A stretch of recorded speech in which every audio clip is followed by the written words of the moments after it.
আবির, তুমি এখানে কি করছো? এটা তো আমার বাসর ঘর। এই ঘরটা আমার ম্যাম, আর আপনার বড় আমি। কি সব আবোল তাবোল কথা বলছো? তুমি কি ভুলে গেছো আমি তোমার ম্যাডাম? ভুলবো কেন ম্যাম? আগে ম্যাডাম ছিলেন, এখন স্ত্রী। মানি না আমি তোমাকে। আমি তো জানতাম না তোমার সাথে আমার বিয়ে ঠিক হয়েছে। আর আমার বাবা কিভাবে আমার স্টুডেন্টের সাথে আমার বিয়ে দিল সেটাই বুঝতে পারছি না। এত রিয়্যাক্ট করার কি আছে? রেগে যাচ্ছেন কেন বলুন তো? কি আজব কথা বলছো তুমি? ভার্সিটি, সমাজ, সবার সামনে মুখ দেখাবো কিভাবে আমি? ছাত্রকে বিয়ে? ছি! ভাবতেই লজ্জায় মরে যেতে ইচ্ছে করছে। না না, আমি থাকতে পারবো না এখানে। থাকতে পারবেন না মানে কি? এইভাবে চলে যাওয়া যায় নাকি? বিয়ে হয়েছে, আত্মীয় স্বজন সবাই জানে, এভাবে যাওয়া যাবে না। ঘরের নরম আলোতে তিশার মুখটা আরো কঠিন দেখাচ্ছিল। চোখের রাগ, হতাশা, অপমান সব মিলেমিশে ঝড় তুলেছে। সে দ্রুত পা বাড়ালো দরজার দিকে। আমি যাচ্ছি এখান থেকে। একটা ছাত্রকে বিয়ে করে আমি থাকতে পারবো না। আমার ক্যারিয়ার, আমার সম্মান সব শেষ হয়ে যাবে। তিশা দরজার হাতল ধরে টান দিতেই হঠাৎ পেছন থেকে শক্ত দুটো হাত তার কবজি চেপে ধরে। যাওয়ার চেষ্টা করলেই সমস্যা হবে ম্যাম, মানে তৃষা। হাত ছেড়ে দাও আবির, ছাড়ো আমাকে। এই সম্পর্ক আমি কখনোই মানতে পারবো না, বুঝছো তুমি? কখনোই না। আবির শান্ত মুখে তার দিকে তাকায়, কিন্তু চোখের ভিতর জেদ আর কিছু মাত্রা অভিমান জমে আছে। ধীরে ধীরে সে তিশাকে নিজের দিকে টেনে আনে। তিশা বাধা দেয়, কিন্তু আবিরের শক্ত হাতের সামনে তার জেদ নরম হয়ে পড়ে। আবির মনে মনে বলে, আপনাকে আমি মোটেও ইচ্ছে করে বিয়ে করিনি ম্যাম, সবটাই পরিস্থিতির জন্য। কিন্তু সে কথা আপনাকে বলা যাবে না। তাহলে আপনি আরও এখান থেকে চলে যেতে চাইবেন, কিন্তু তা তো হতে দেওয়া যাবে না। আপনাকে এখানে আটকে রাখাই যে আমার দায়িত্ব। কিন্তু আবির সেসব কিছুই বলে না। মনের মধ্যে যাই থাকুক, তিশাকে বুঝতে দেওয়া যাবে না। তাই আবির পুরোপুরি নিজেকে পাল্টে ফেলে বলল, মানবেন না মানবেন না, কিন্তু সত্যি তো বদলাবে না ম্যাডাম। আপনি এখন আমার স্ত্রী, আর আমি আপনার স্বামী। যেখানে খুশি চলে যেতে পারেন, কিন্তু আমি যেতে দিব না। আজ না কাল না, এই ঘরই আপনার ঘর। লজ্জায় মরে যাচ্ছি এখনই। ছাত্র, আমার নিজের ছাত্র। মানুষকে কি বলবো আমি? আমার তো ভবিষ্যৎটাই অন্ধকার হয়ে গেল। লজ্জা? আমাকে? তৃষা, আমি কি কোনো অপরিচিত মানুষ? সেই ভার্সিটির প্রথম দিন থেকে আমি আপনার ছায়ার মতো পেছনে ছিলাম। আপনি জানতেন না, ঠিক আছে, কিন্তু আমি তো জানতাম। আমি আপনাকেই চাই। আমি বলেছি ছাড়ো, আমি তোমার কিছুই না। এই বিয়ে, এই সম্পর্ক কিছুই মানি না। আবির এবার তার মুখটা হাত দিয়ে ধরে ঘুরিয়ে নিজের দিকে তাক করায়। আলোয় তিশার চোখের ভেতরে জমে থাকা অস্থিরতা স্পষ্ট হয়। মানবেন না ভালো কথা, কিন্তু এই ঘর থেকে বের হওয়ার অনুমতি আমি দিব না। তিশার নিঃশ্বাস আটকে যায়। আবির তাকে আরো কাছে টেনে নেয়। তিশা তার বুকের সঙ্গে ধাক্কা খায়। তার শাড়ির আঁচল কাঁধ থেকে একটুখানি সরে যায়। সে তড়িঘড়ি ঠিক করতে চায়, কিন্তু আবির তাকে ছাড়ে না। এভাবে জোর করছো কেন? তুমি কি বুঝতে পারছো না আমি ভেঙে গেছি? আমি ভয় পাচ্ছি আবির। মানুষ কি বলবে? আবিরের মুখ নরম হয়ে এক মুহূর্তের জন্য সে তিশার কানের পাশে মুখ এনে নিচু গলায় বলে, মানুষ? মানুষের কথা শুনে আপনি কখনো নিজের সিদ্ধান্ত নেননি ম্যাম। আর আপনি ভয় পাবেন, এটা আমি কোনোদিন ভাবিনি। দেখেন, আমি আছি। আপনি ভেঙে পড়বেন, তাও আমি থাকতে দিব না। প্লিজ আমাকে ছাড়ো। ছাড়বো, কিন্তু চরে যাওয়ার চিন্তা করবেন না। ধীরে ধীরে আবির তার হাত ছেড়ে দেয়, কিন্তু দূরে সরে না। তিশা চোখ মুছে বিছানার পাশে বসে পড়ে। ঘরটা নিস্তব্ধ, দুজনের নিঃশ্বাস ছাড়া আর কোনো শব্দ নেই। একটু পরে আবির নিচু স্বরে বলে, চাইলে বিয়েটা মেনে নিতে সময় নিন, কিন্তু পালিয়ে যাবেন না। আপনি গেলে আমি আপনাকে ফিরিয়ে আনবো, যে কোনোভাবে। তিশা চোখ বন্ধ করে। তার অবস্থা এখন তীব্র রাগ, ভয় এবং অস্বীকারের মাঝখানে আটকে থাকা। আমি আজ থেকে কারোকে মুখ দেখাতে পারবো না। আমি বিশ্বাসই করতে পারছি না এসব। আমিও পারছি না, কিন্তু সত্যি তো সত্যি। আর আপনি অসাধারণ রাগী বউ হবেন, এটা আমি বরাবরই বুঝেছি। এখন শান্ত হন, চাইলে আলাদা ঘুমান, কিন্তু আমার থেকে দূরে নয়। তিশা কোনো জবাব দেয় না। তার বুকের ভেতর ঝড় চলছে। জেদ, লজ্জা, ভয় আর অদ্ভুত এক টেনে রাখার অনুভূতি। ঘরটা কিছুক্ষণের জন্য শান্ত। তিশা বিছানার কিনারে বসে রাগে, অপমানে আর অবিশ্বাসে কাঁপছে। আবি কিছুক্ষণ চুপচাপ দাঁড়িয়ে থাকে। তারপর আলমারির দিকে ধীরে ধীরে একটা লাল গোলাপি মিশ্র শাড়ি বের করে আনে। তার কণ্ঠ এবার খুবই ঠান্ডা এবং স্বাভাবিক। এই নেন, এটা পরে আসুন। বউ সাজলে ভালো লাগে, তুমি কি পাগল হয়েছো? আমি কেন এটা পারবো? আমি কিছু করব না, বুঝছো? কিছুই না। সে এক ঝটকায় শাড়িটা আবিরের দিকে ছুঁড়ে মারে। শাড়িটা আবিরের বুকে লেগে পড়ে যায়। আবির ধীরে ধীরে নিচে নেমে পড়ে শাড়িটা তুলে নিল। তার চোখে বিরক্তি নেই, বরং এক ধরনের খেলার ছলে জেদ। ঠিক আছে, আপনি না করলে আমি চেঞ্জ করে দিচ্ছি। স্টপ। তুমি কি বললে? আমি তোমার ম্যাডাম? মাথায় ঢুকছে না তোমার? সাবধানে কথা বলো আবির। আবির ধীরে ধীরে তার দিকে এগিয়ে আসে, একদম সামনে এসে দাঁড়ায়, এত কাছে যে তিশা নিঃশ্বাস ফেলতে তার বুক স্পর্শ করতে পারে। হ্যাঁ ম্যাডাম, ভার্সিটিতে আপনি আমার ম্যাডাম, কিন্তু এই বেডরুমে এখানে আপনি আমার বউ। তিশা এক পা পিছিয়ে যেতে চায়, কিন্তু আবির হাত বাড়িয়ে দেওয়াল আটকে দেয় তাকে। তিশার নিঃশ্বাস ভারী হয়ে যায়। আর বউকে শুধু চেঞ্জ করিয়ে দেয়া, উফ, সেটা তো ছোট কথা। তুমি তুমি বাজে কথা বলছো। এইভাবে কথা বলাটা ঠিক না আবির। আমি আমি আমি কি ভুল বলেছি? বউ শব্দটা কি আপনাকে খুব কষ্ট দিচ্ছে? আমি এভাবে থাকতে পারবো না। আমার মাথা ঘুরছে। সব কিছু এত তাড়াতাড়ি। আমি ঠিক আছে, রাগ করুন, চেঁচান, আমাকে গালি দিন, সব মেনে নেব, কিন্তু পালাবেন না। আর শাড়িটা পরে আসুন। না, আমি কখনোই পারবো না। এইটা পরেই ঘুমাবো। ঠিক আছে, তাহলে আমি চেঞ্জ করিয়ে দিচ্ছি। ডোন্ট ইউ ডেয়ার আবির, আমার কাছে এসো না। তুমি তো সীমা ছাড়িয়ে যাচ্ছ। না আসলে তো হবে না ম্যাডাম, না হলে কে সামলাবে আপনাকে? ওকে, আমি নিজেই পড়ে আসছি। তুমি বাইরে যাও। বাইরে যাব কেন? এটা আমার ঘরও তো, কিছু দেখবো না, সমস্যা নেই, কিন্তু বের হব না। তিশা চোখ বড় বড় করে তাকায়, তারপর দাঁতে দাঁত চেপে বাথরুমে ঢুকে যায়। দরজা বন্ধ হতেই আবির মুচকি হেসে বিছানায় বসে। রাগী ম্যাডাম, কিন্তু একটু একটু করে আমার বউ হচ্ছেন। বাথরুমের ভেতরে তিশা আয়নার সামনে দাঁড়িয়ে শাড়িটা হাতে ধরে কাঁপছে। ঘৃণা, অবিশ্বাস, রাগ আর লুকানো লজ্জার অদ্ভুত মিশ্র অনুভূতি তার শরীর গরম করে তুলেছে।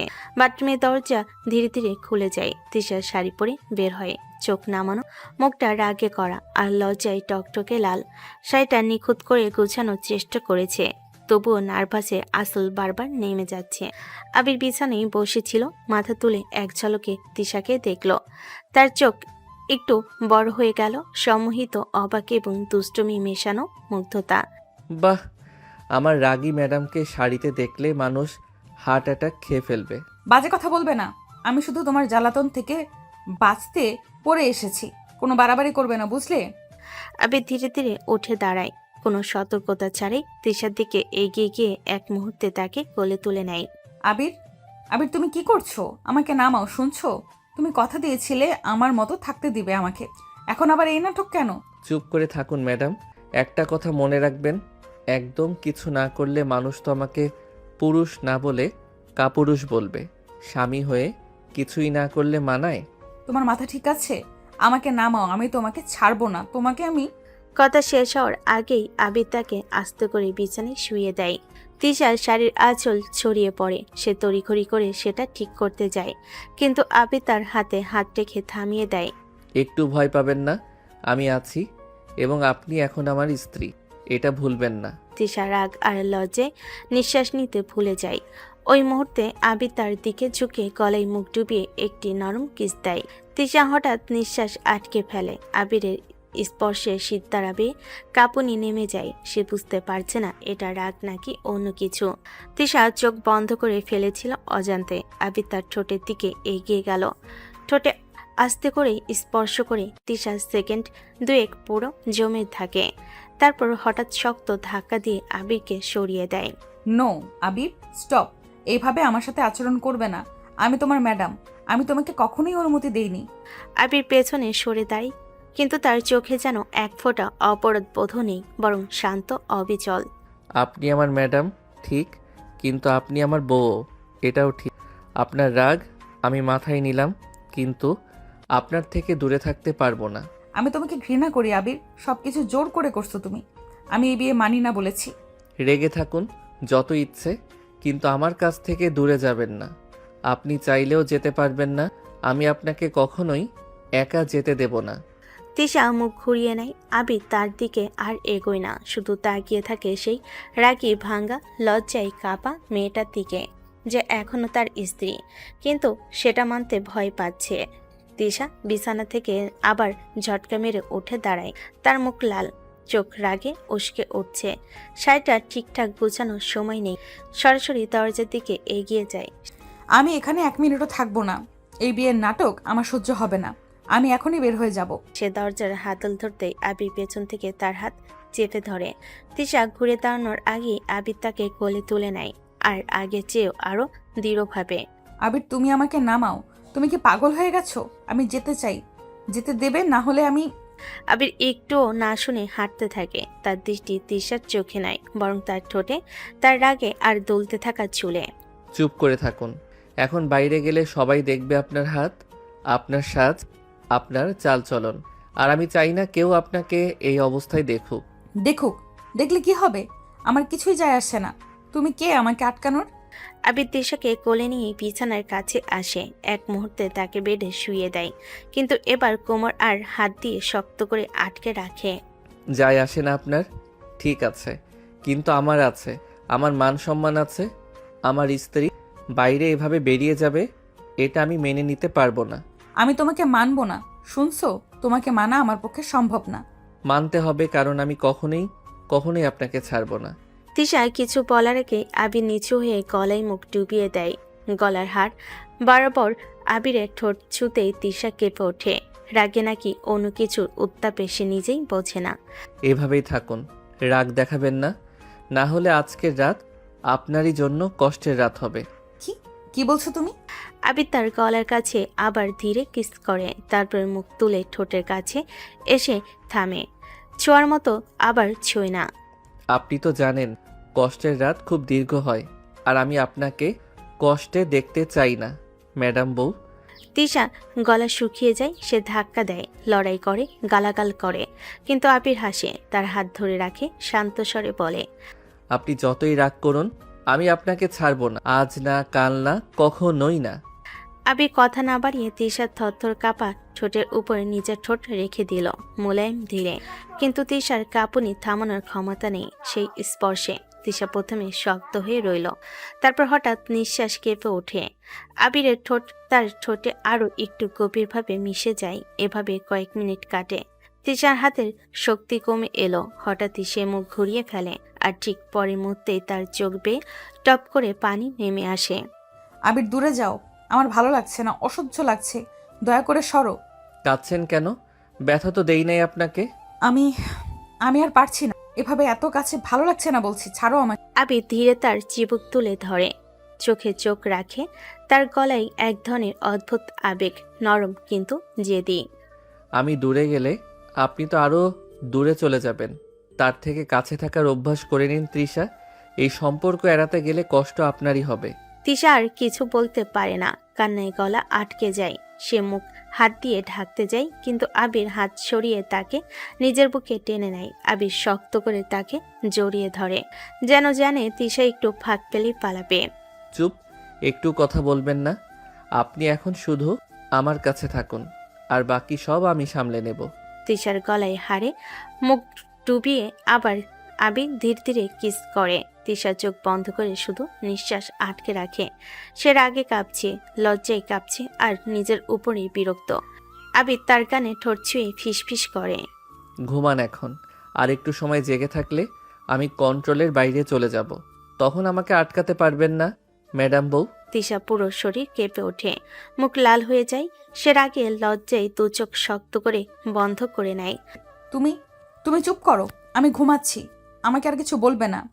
ঠিক আছে, রাগ করে ঘুমান। আমি এখানেই থাকছি, আপনাকে 1 সেকেন্ডও ছেড়ে যাব না। ঘরটা অল্প আলোয় ডুবে যায়। তিশার নিঃশ্বাস ধীরে ধীরে নরম হয়, আর আবির তার বুকে মুখ গুজে সেই রাগী জেদি ম্যাডাম বউকে শক্ত করে জড়িয়ে ধরে রাখতে থাকে, যেন চালে সে ভেঙে যাবে।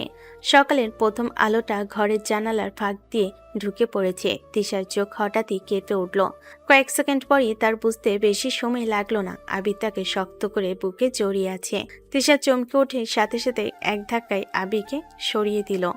কি হলো? ঘুমের মধ্যে আবার কার সঙ্গে যুদ্ধ করতে গেলেন? যুদ্ধ না, রাতে তোমার অত্যাচার সহ্য করেছি, এখন আর না। রাতে অত্যাচার করলাম?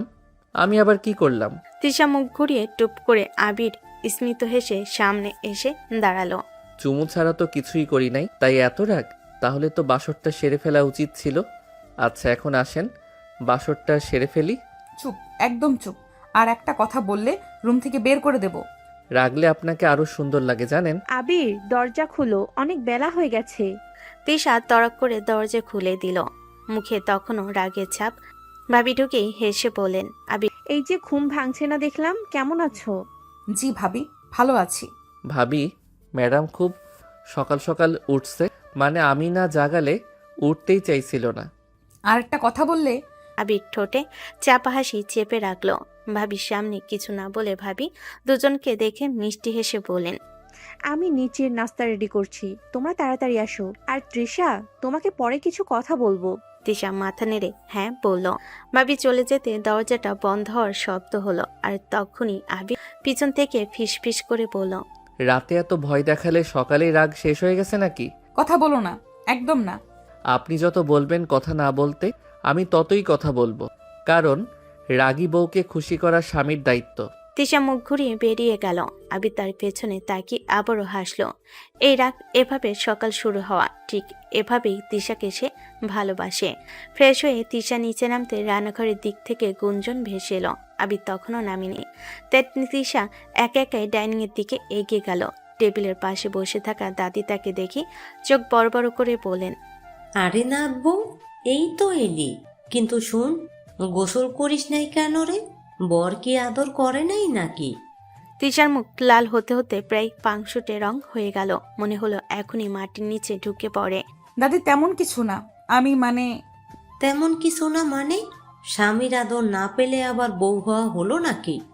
সাবধানে বলছি, স্বামীর আদর নিবি বেশি করে, প্রতিদিন যেন চুল ভেজা দেখি। এই কথাই তৃষার লজ্জা আর রাগ মিলেমিশে চোখ দিয়ে আগুন বের হওয়ার উপক্রম। সে তাড়াতাড়ি উঠে গিয়ে সোফার দূরে গিয়ে বসলো। ঠিক তখনই আবির নেমে এলো। তৃষাকে দেখে একদম সামনে এসে দাঁড়ালো। এই মুখ লাল কেন?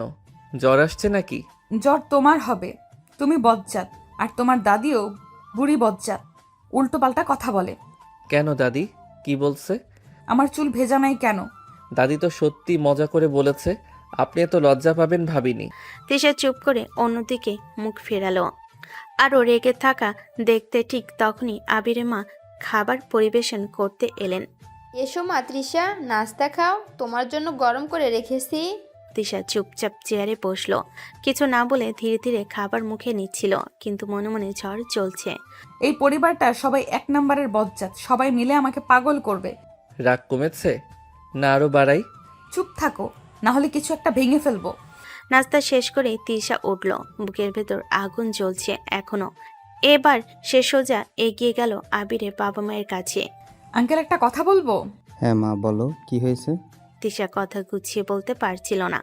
চোখে দুঃখ, রাগ আর অপমান সব মিলে মিশে এক অস্থিরতা। বাবা তো আমাকে একবারও বলেনি আবিরের সাথে আমার বিয়ে ঠিক করেছে। আর আপনিও তো বলেননি। সবাই জানতো শুধু আমি ছাড়া।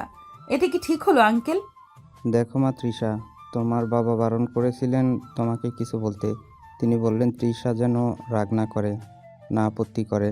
তোমার বাবা আমার এতদিনের বন্ধু, তার কথা আমি ফেলতে পারি?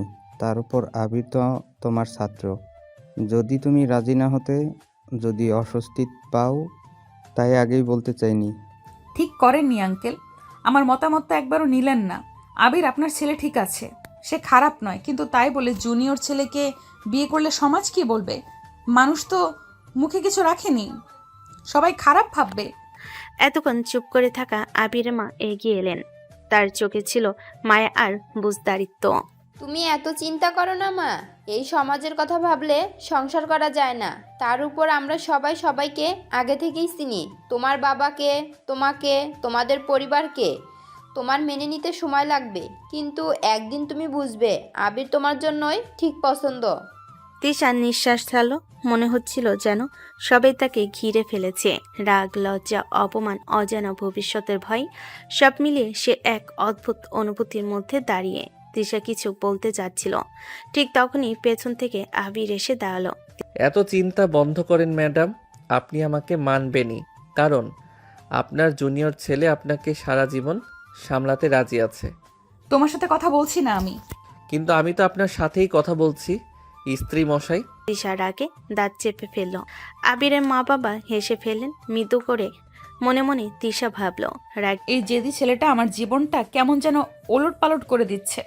কষ্টে অপমানে তৃষা সিঁড়ি ভেঙে উপরে উঠে নিজের রুমে ঢুকে দরজা চাপল। চেয়ারে বসতেই চোখ ভিজে উঠল। সবকিছু যেন এক মুহূর্তে তার উপর ভেঙে পড়েছে। নিজের মনে বিড়বিড় করে বলল, বাবা আবিরের সাথে আমার বিয়ে দিল কেন? আমি তো কিছুই বুঝতে পারছি না। আর কি মানুষ ছিল না? ছেলের অভাব পড়লো, আমার স্টুডেন্টকেই বিয়ে। এটা কিভাবে মেনে নিব আমি? তৃষা দুই হাত মুখে দিয়ে ফুপিয়ে উঠতে যাচ্ছিল। ঠিক তখনই দরজা ধীরে ধীরে খুলে গেল। পেছন থেকে দুই শক্ত হাত তাকে জড়িয়ে ধরল। তৃষা চমকে ওঠে। আবির ছাড়ো আমাকে, এভাবে ধরে আছো কেন? এত ভাবনার কি আছে ম্যাডাম? বিয়ে হয়েছে, এখন খুশি মনে সংসার করুন। রাজ্যের দুশ্চিন্তা নিয়ে বসে থাকার দরকার নাই। ছাড়ো, আমি তোমার সাথে কথা বলছি না। এভাবে জোরাজুরি করো কেন? বউকে না জড়িয়ে ধরলে শান্তি লাগে না, আর আপনি তো বলে কিছুই করেন না, তাই জোরেই করতে হয়। আবির আরেকবার এভাবে ধরবে তো আমি সত্যিই রেগে যাব। আবির আরো কাছে টেনে নিয়ে ধীর গলায় বলল, আপনি রাগলে আমি আরও কাছে আসি, কারণ রাগলে আপনাকে আরও সুন্দর লাগে ম্যাডাম। সরি স্ত্রী মশাই। তৃষা তার চোখ বন্ধ করে গভীর নিঃশ্বাস নিল। মনে হচ্ছে এই ছেলেটার যে দুষ্টামি আর জোর করে জড়িয়ে ধরা, সব মিলিয়ে সে যেন দম নেওয়ার সুযোগই পাচ্ছে না। কিন্তু আবিরের দুই হাত তার কোমর জড়িয়ে আছে শক্তভাবে, যেন সে ছাড়া দেবে না কখনোই। দরজার বাইরে থেকে তখন কারোর পায়ের শব্দ শোনা গেল। ভিতরে যেন আরেকটা ঝামেলা শুরু। তৃষা এখনো আবিরের বাহুবন্ধনে আটকে, তার বুক ধরফর করছে, মুখে গরম লাল আভা। হঠাৎ খটাস দাদি দাঁড়িয়ে, চোখ বড় বড়। আরে বাবা, আদর সোহাগ চলছে দেখি এখানে। তৃষা যেন হার্ট অ্যাটাকই করতে যাচ্ছিল, লাফ দিয়ে সরে যেতে চাইল, কিন্তু আবির তার কোমর আরো শক্ত করে চেপে ধরল। ছাড়ো, দাদি এসেছে। আবির ছাড়ো বলছি। আবির একদম ছাড়ল না, বরং দাদির দিকে তাকিয়ে মুখ বাঁকালো। বুড়ি, তোমার সহ্য হচ্ছে না নাকি? বউকে একটু আদর করছি দেখেই ব্যাগরা দিতে চলে এলে। তোমার জামাই তো জীবনেও আদর করে নাই। এই ছেলেটা পাগল। দাদিকে কি সব বলে? হ, আমার জামাই আদর না করলে তোর বাপ পয়দা হলো কই থেকে? আমার স্বামীর আদরই তো তোর বাপ হইছে রে। এত আজাইরা কথা বলিস না। তৃষার লজ্জায় কান গরম, মুখ লাল হয়ে গেছে। মনে হচ্ছে মাটির নিচে ঢুকে যায়। হায় আল্লাহ, এই পরিবার থেকে বাঁচবো কিভাবে? আবির তবু তৃষাকে ছাড়ল না, বরং আরো কাছে টেনে নিয়ে দুষ্টু হাসলো। দাদি আবার বলল, ঠিকঠাক আদর করো। বউ কই পালাইব? আমি আসছি, তোমরা চালিয়ে যাও। এ কথা বলে দাদি খিলখিল করে হেসে চলে গেল। দরজা বন্ধ হতে তৃষা আবিরের বুকে মুষ্টিঘাত করল। আবির তুমি পাগল নাকি? এভাবে দাদির সামনে জড়িয়ে ধরো। কোথায় তোমার লজ্জা? লজ্জা তো আপনিই নিয়ে গেছেন, আমার কিছুই হয়নি। তারপর ধীরে ধীরে দরজার দিকে গিয়ে টুক করে লক করে দিল। ঘুরে তৃষা দিকে আসতেই তৃষা পেছনে হাঁটতে লাগলো। কি করছো তুমি? এত কাছে এসো না। কিছুই করছি না ম্যাডাম, রুমে বউ আছে তাই দরজা আটকে দিলাম।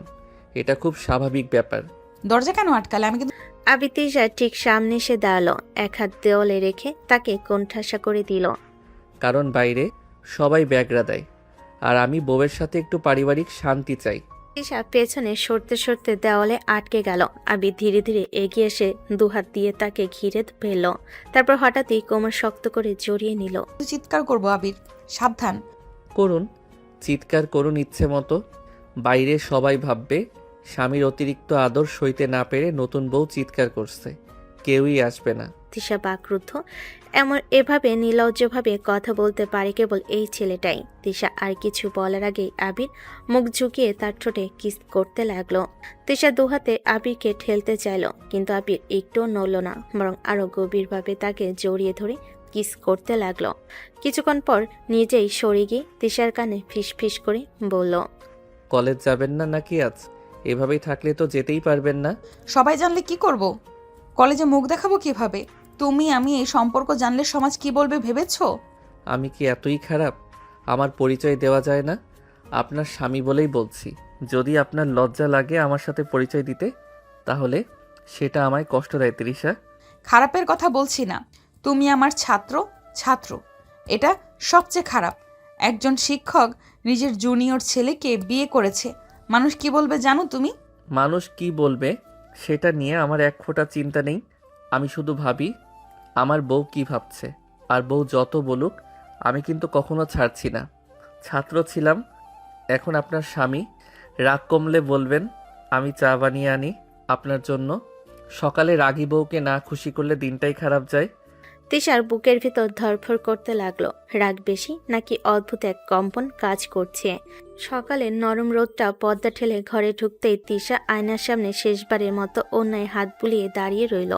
পাশে দাঁড়িয়ে আবির গম্ভীর মুখে ওর দিকে তাকিয়ে তিশা এক নিঃশ্বাসে বলল, শোনো, ভার্সিটিতে কেউ যেন না জানে তুমি আমার স্বামী। আমি চাই না সবাই আমাকে নিয়ে ছিছি করুক, আমার ইমেজ নষ্ট হোক।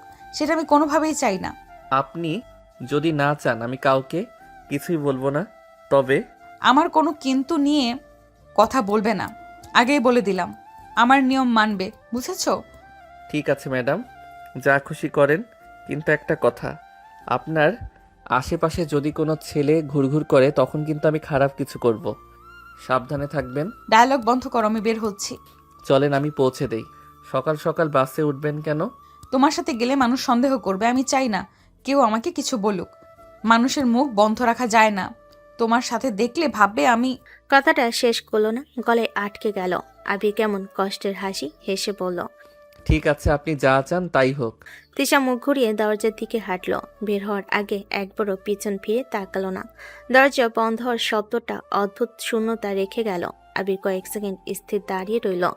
তারপর দরজা ঠেলে বাইরে বেরিয়ে গেল, আলাদা পথে, কিন্তু চোখে একই জেদ। তৃষা আমার স্ত্রী, তাকে কেউ কিছু বলবে না। কেউ কাছে এলে সহ্য করব না। তিশা গেট দিয়ে ঢুকতেই দুজন জুনিয়র তাকে দেখে সালাম দিল। সবার সামনে সে কঠোর ঠান্ডা করা, অথচ বুকের ভেতর আজ ভয় আর লজ্জা একসাথে ঘুরছে। আবির যদি কোথাও সামনে পড়ে যায়। ক্যাম্পাসের কোনায় দাঁড়িয়ে থাকা আবির ফোনে কথা বলার ভান করছিল, চোখ কিন্তু তিশার দিকে আটকে। তিশা দেখা মাত্রই বিরক্ত হয়ে তাকালো, মুখে স্পষ্ট আদেশের সুর। এটা কি করছে ছেলেটা? আমার পিছু নেবে না তো? ক্যান্টিনে ঢুকতে ঢুকতে তিশা এক নজর দেখল আবিরের চেহারাটা আজ অদ্ভুত সিরিয়াস, যেন কিছুই না বলে সব কিছুই বলছে। তোমার নিয়ম মানছি ঠিকই, কিন্তু তোমাকে নজরে রাখাটা আমার অধিকার। তিশা ওয়াশরুমের সামনে দাঁড়িয়ে পানির বোতল খুলতেই দুই স্যার পাশ দিয়ে যেতে যেতে বলল, ম্যাম আজ খুব সুন্দর লাগছে আপনাকে। তিশা বিরক্ত মুখে হালকা হাসি দিল। সৌজন্য রক্ষা করতে বাধ্য আর একটু দূরে দাঁড়িয়ে থাকা আবিরের মুঠি শক্ত হয়ে উঠল, চোখে জল, ঠোঁট চেপে ধরল। সে মনে মনে বলল, এইসব কথাই আমার খারাপ লাগার কারণ। আর আপনি বলেন আমি নাকি ওভার রিয়্যাক্ট করি। তিশা হঠাৎ আবিরকে দেখে ফেল। 2 সেকেন্ড চোখে চোখ, তারপর দ্রুত মুখ ঘুরিয়ে চলে গেল। আবির নিচু গলায় ফিসফিস করল, আপনাকে নিয়ে ভাবার অধিকার কি আমার নেই? আপনি আমার স্ত্রী, সেটা গোপন থাকলেও অনুভূতি তো গোপন থাকে না। ভার্সিটি শেষে তিশা বাস স্ট্যান্ডে দাঁড়িয়ে গাড়ির জন্য অপেক্ষা করছে। হঠাৎ পিছনে পরিচিত কণ্ঠ, চলুন বাড়ি যাই, আজকে আমি নিয়ে যাব। একা দাঁড়িয়ে থাকা নিরাপদ না। আমি তো বলেছি না তোমার সাথে গেলে লোকজন।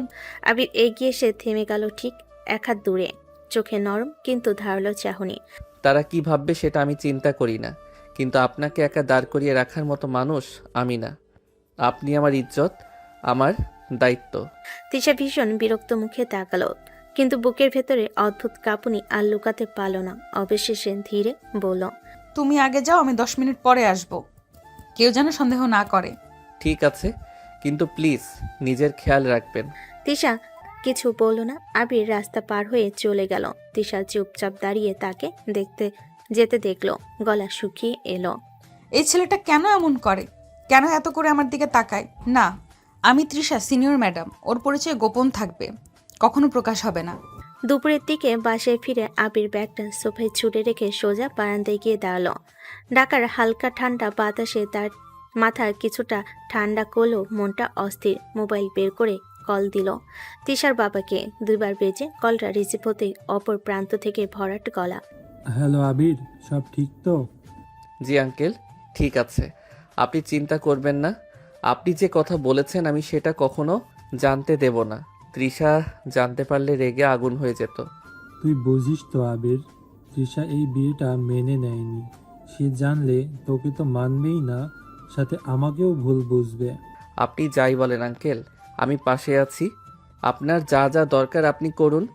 তৃষা যত রাগী হোক, আমার দায়িত্ব আমি এড়াবো না। তুই ভালো ছেলে আবির, আমার মেয়ের মাথা গরম কিন্তু মনটা ভালো। একদিন বুঝবে তোকে, সময় দে শুধু। আবি কিছু বলতে গেল, ঠিক তখনই বারান্দার পর্দাটা এক ঝটকায় সরে গেল। তিশা চুল একটু এলোমেলো, মুখে ক্লান্তি কিন্তু চোখের সন্দেহ তীব্র চাপ। কার সাথে কথা বলছো? আবি চমকে উঠে ফোনটা দ্রুত কানের নিচে নামিয়ে ফেল, মুখটা স্বাভাবিক করার চেষ্টা করলো। না মানে এক বন্ধু, কিছু কাজের কথা ছিল। বন্ধু এই সময়? আর তুমি কথা ঘুরিয়ে অন্য কথা বলতে পারো। না না, ঘোরাচ্ছি না, সত্যি কথা। আপনাকে দেখেই ফোন কেটে দিলাম। আপনার সাথে কথা বলা আমার কাছে বেশি জরুরি। সত্যি নাকি আমার কাছে লুকানোর মতো কিছু আছে? আপনি যদি বুঝতেন, আমি আপনাকে নিয়ে কোনো দিন খেলিনি। কিন্তু সব কথা বলা যায় না এখনই, সময় হলে নিজেই বলবো। ঠিক আছে, তবে মনে রেখো আমার সঙ্গে মিথ্যা বললে সহ্য করব না। আপনার রাগই তো আমার ভয় আর ভালোবাসা দুটোই, ম্যাডাম। তিশার কথাই কিছুটা অস্থির হয়ে দ্রুত ঘরের ভেতর চলে গেল। দরজাটা ধীরে বন্ধ হয়ে গেল। তার পেছনে আবির বারান্দায় দাঁড়িয়ে ফিসফিস করে বলল, আল্লাহ, আর একটু হলেই বিপদে পড়ে যেতাম। রাতে খাওয়া দাওয়া শেষ করে সবাই যার যার রুমে গেছে। তিশা রুমে ঢুকেই পর্দা সরিয়ে দাঁড়ালো। মাথায় হাজার চিন্তা, আবিরের আচরণ, কথাগুলো আর বিকেলের ফোন কল নিয়ে সন্দেহ। তবে সে কিছুই দেখলো না, চুপচাপ ড্রেসিং টেবিলের সামনে বসে চুল আঁচড়াতে লাগলো। ঠিক তখনই আবির দরজা টেনে বন্ধ করে ধীরে ধীরে রুমে ঢুকলো। চোখে কেমন এক চিমটি রাগ, এক চিমটি অভিমান। ম্যাডাম, দুপুরে আপনাকে দেখি দুইজন স্যারের সাথে বেশ হেসে হেসে কথা বলছেন। খুব আনন্দ হচ্ছিল নাকি? তো কি হয়েছে? তার আমার কলিগ, তাদের সাথে কথা বললে কি সমস্যা? সমস্যা তো নেই, কিন্তু আমি বারণ করেছিলাম ছেলে মানুষের সাথে বেশি কথা না বলতে। শোনো, ওনারা আমার কলিগ, কাজের জায়গা, কথা বলতেই হবে। তুমি বারণ করলে তাতে কি হবে? আমার কাজে তুমি হস্তক্ষেপ করতে পারো না, এবং আমার কিছুই যায় আসে না তুমি কি বললে। আবি ধীর পায়ে এগিয়ে এলো, চোখে সেই একই পুরনো আধা রাগ আধা ভালোবাসার চাহনি। সত্যি যায় আসে না? হ্যাঁ, অবশ্যই যায় আসে না। আবির আর এক ধাপ কাছে গেল। তিশা পিছু হটল, পদ্মার কাছাকাছি এসে দাঁড়ালো। হঠাৎ শ্বাস আটকে গেল তার, কারণ আবিরের চোখের দৃষ্টি পুরোপুরি বদলে গেছে। মিষ্টি রাগ, দুষ্টু হুমকি আর নেশাক্ত চাহনি। আপনি জানেন তো, সব সময় এভাবে বিহেভ করা যাবে না। মেজাজ গরম হলে আমি নিয়ন্ত্রণ হারিয়ে ফেলি। আবির দূরে থাকো, ঝামেলা করো না। আবির হাত বাড়িয়ে তার কোমর ধরে একটানে কাছে টেনে নিল, চোখ নামিয়ে ফিসফিস করলো, আপনার মেজাজ ঠান্ডা করার জন্য আমি আছি। যত খুশি গরম করেন, চিৎকার করেন, আমার কিছুই যায় আসে না। বউকে সামলাতে আমার সমস্যা লাগে না। তিশা চোখ বড় বড় করে তাকিয়ে রইল। ধারণাটাই এমন, যেন কেউ শক্ত দেওয়ালে চেপে ধরেছে তাকে। তার ঠোঁট কাঁপল। আবির দূরে থাকো, ঝামেলা করো না। আবির ছাড়ো। আবির মাথা নামিয়ে তার গলায় নরম করে মুখ ডুবিয়ে দিল। একটা গভীর শ্বাস নিল, যেন তিশার গায়ের গন্ধে শান্তি খুঁজে পেল। তারপর ধীরে ধীরে তার ঠোঁটে কিস করলো, একটা না অনেকক্ষণ। তিশা জোরে ধাক্কা দেওয়ার কথা ভাবছিল, কিন্তু ধাক্কা দিতে পারল না। শরীর শক্ত হয়ে গেল, হাত কাঁপল, চোখের পাপড়ি নামতে না নামতেই আবির আবার বলল, এভাবেই থাকুন, যত রাগ করেন করুন, আমি সামলাতে পারবো। আপনি শুধু দূরে যাবেন না আমার থেকে। রুমটা ধীর আলোয় ভরে আছে। তিশা বিছানার কাছে এসে দাঁড়ালো, চুল এলোমেলো, চোখে রাগ আর লজ্জার মিশ্রণ।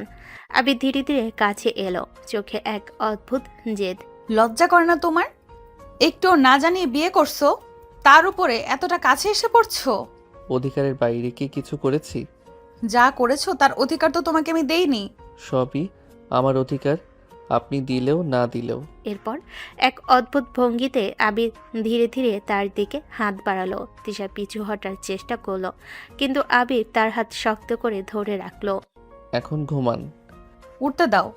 আমি শুধু আদর করব, কেবলই আদর, কোনো খারাপ কিছু হবে না। তিশা চোখ বন্ধ করে ফেল, রাগের সাথে লজ্জায় গরম মিশে ধীরে ধীরে হাত বন্ধ হয়ে গেল। আবির ঠোঁট ধীরে ধীরে তার গলায় নামিয়ে আরেকবার কিস করলো। সকালের হালকা রোদ ঘরের ভিতর ঢুকছে। তিশা ঘরের একপাশে দাঁড়িয়ে আবিরের ভাবিকে নাস্তা বানাতে সাহায্য করছে। পানির ঢালা পাত্রে কিছু সাজানো, সব কিছু ঠিকঠাক রাখতে মনোযোগ দিচ্ছে। দাদির কণ্ঠ ঘর ভরিয়ে বলল, কি রে নাতবু, আজও কি স্বামী আদর করে নাই? তোমার পিচ্চিনাদের আদর আমার লাগবে না। তৃষা, আবির ভালো ছেলে, ওকে মেনে নাও। রাগ অভিমান মিলিয়ে চলে গেলে সংসার ভালো হয়। তিশা কিছুক্ষণ চুপ করে দাঁড়িয়ে রইল, মনের মধ্যে এক অদ্ভুত দণ্ড। রাগ, লজ্জা আর অজানা টানাপোড়েন একসাথে ঘুরছে। আমি ওকে মানবো না। সকালের নাস্তা সাজানো টেবিলে সবাই বসে আছে। তিশা চুপচাপ রুটি ছিচ্ছে আর ভাবির দিকে এক দৃষ্টিতে দেখছে। দাদির চোখে দুষ্টু হাসি, ভাবির হালকা মুচকি হাসি, সব মিলিয়ে তিশার লজ্জা আরও বাড়ছে। ঠিক তখনই আবির সোজা কথা বলল। আজ আমার সাথে যাবেন? না, আমি একাই পারবো, তোমার সাথে যেতে হবে না। আবির চামচ টেবিলে রেখে আরও কাছে ঝুঁকল, চোখে সেই আগের জেদ। আমি যখন বলেছি তখন আমার সাথেই যাবেন, কোনো কথা শুনতে চাই না। হ্যাঁ মা, তুমি আবিরের সাথে যাও, নতুন বউ একসাথে গেলে ভালোই হবে। এরা সবাই মিলে কেন আমাকে ফাঁদে ফেলতে আসে? নাথ বউ, স্বামী যদি সঙ্গে নিতে চায় না বলবি কেন? যা যা, স্বামীর সাথে যা, একসাথে গেলে আলাদা মজা আছে। আমি নিজে যেতে পারি, কারো দরকার নেই। পারা না পারার চিন্তা আমি করব, আপনি শুধু রেডি হন, আমি গাড়ি বের করছি।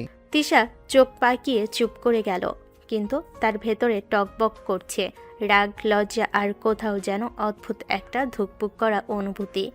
ভাবি পাশে বসে বলল। তৃষা, এত রাগ আর কতদিন রাখবে? আবির তোমাকে খুব মানে, দেখো না? আমি মানছি না, মেনে নিচ্ছি না, অথচ ওকে থামাতেও পারছি না কেন? 10 মিনিট রেডি হয়ে নামবেন, আমি অপেক্ষা করছি। তিশার বুক ধকধক করা শুরু হয়ে গেল। এটা রাগ নাকি অন্য কিছু সে নিজেই বুঝতে পারছে না। সকালে নরম রোদ উঠতেই আবির আগের দিন থেকে ঠিক করা জায়গায় দাঁড়িয়ে আছে। গেটের ঠিক সামনে সাদা শার্ট, হালকা গম্ভীর মুখ, চোখে এক ধরনের দৃঢ়তা, যেন কেউ না জানলেও সে জানে আজ তার বউকে সে নিজের পাশে নিয়ে একসাথে বের হবে। ভিতর থেকে দরজার শব্দ হলো। তিশা বের হলো রেডি হয়ে, হালকা নীল সালোয়ার কামিজ, মাথায় ওড়না, মুখে ঠান্ডা রাগের ছাপ। আবির তাকে দেখতেই যেন মুচকি একটা হাসি এলো, কিন্তু তিশা একদমই পাত্তা দিল না। সে এগিয়ে এলেই আবির সোজা হয়ে দাঁড়িয়ে পড়ল। চলুন। না, একাই পারবো, তোমার সাথে যেতে চাই না। আমি যখন বলেছি আমার সাথেই যেতে হবে, তখন কথাটাই শুনবেন। আজ আপনি একা কোথাও যাবেন না। তিশা বিরক্তিতে নিঃশ্বাস ফেল, কিন্তু কিছু বলল না। সে দ্রুত গেটের দিকে হাঁটতে লাগলো। গেটের পাশে দাঁড়িয়ে থাকা আবির একটু এগিয়ে এসে ওর সামনে দাঁড়ালো। তিশা থমকে গেল, চোখে রাগের আগুন। তুমি কি চাও সবাই জানুক আমি তোমার বউ? অবশ্যই জানা উচিত, জানলে কেউ আপনার দিকে বেশি তাকাবে না, সেফ থাকবেন আপনি। তুমি কখনো আমার অবস্থা বোঝো না আবির।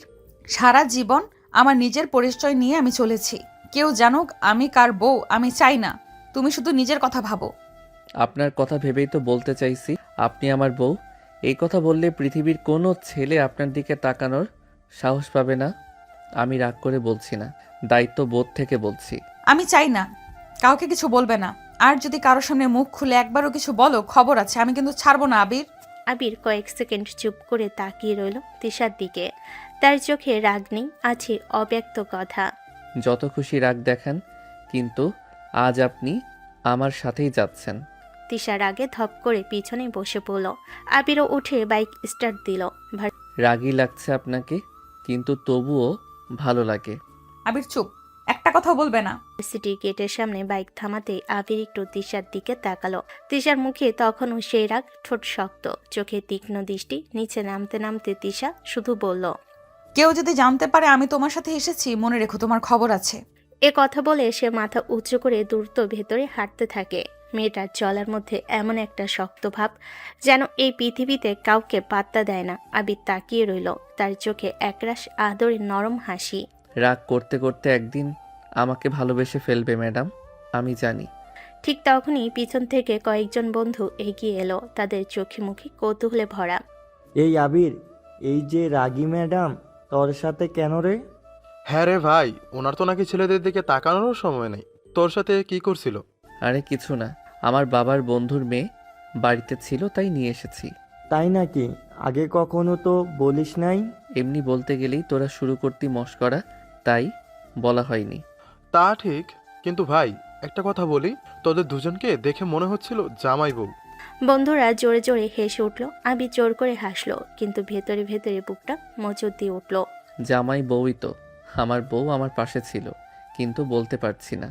বললে রেগে আগুন হয়ে যাবে আমার রাগী বউটা। ক্লাসরুমে দরজা ঠেলে ভিতরে ঢুকলো তিশা।